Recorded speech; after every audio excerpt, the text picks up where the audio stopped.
నాయకత్వం వర్ధిల్లాలి, జగన్మోహన్ రెడ్డి గారి నాయకత్వం వర్ధిల్లాలి,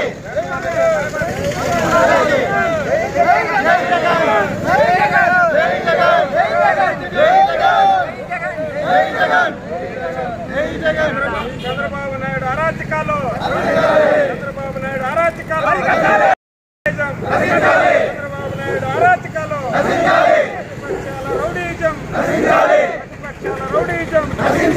జగన్పై దాడిని, జగన్మోహన్ రెడ్డి గారి పైన దాడిని, జగన్మోహన్ రెడ్డి గారి పైన దాడిని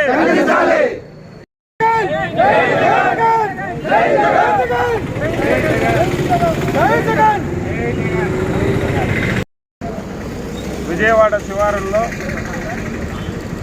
ఉద్దేశపూర్వకంగా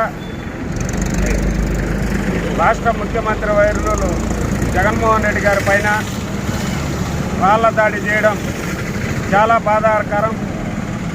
ఎందుకంటే ఆయన ముఖ్యమంత్రి అయినప్పటి నుంచి కూడా బడుగు బలహీన వర్గాల కోసం నిరంతరం ఆయన అనేక పథకాలు, అనేక సంక్షేమ కార్యక్రమాలు, అభివృద్ధి కార్యక్రమాలతో మరి పేద ప్రజలందరినీ కూడా ఆదుకున్నటువంటి ముఖ్యమంత్రి జగన్మోహన్ రెడ్డి గారు.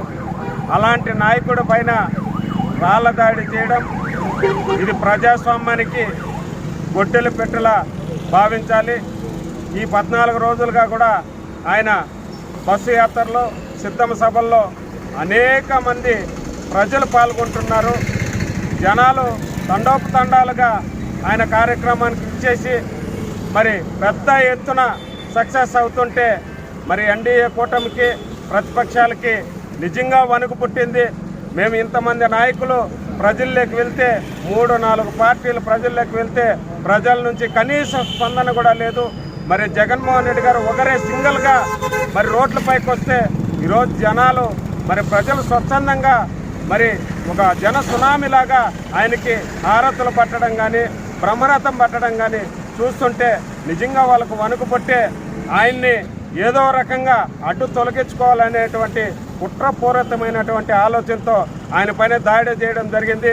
మరి దేవుడు దయ వల్ల ఆయనకి కంటికి తప్పి పైన తగలడము, అది కూడా 3-4 కుట్లు పట్టడం జరిగింది.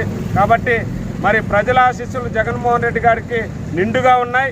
ఆయన్ని చంద్రబాబు లాంటి మరి ఎన్డీఏ కూటమి లాంటి దుష్ట శక్తులు ఎంతమంది ఎన్ని కుట్రలు పన్నినా కూడా అవన్నీ కూడా విఫలమయ్యి రానున్న మే 13లో మరి ప్రజలందరూ కూడా భారీగా ఓట్ల రూపంలో జగన్మోహన్ రెడ్డి గారిని మళ్ళీ ముఖ్యమంత్రిగా చేసుకుంటారు.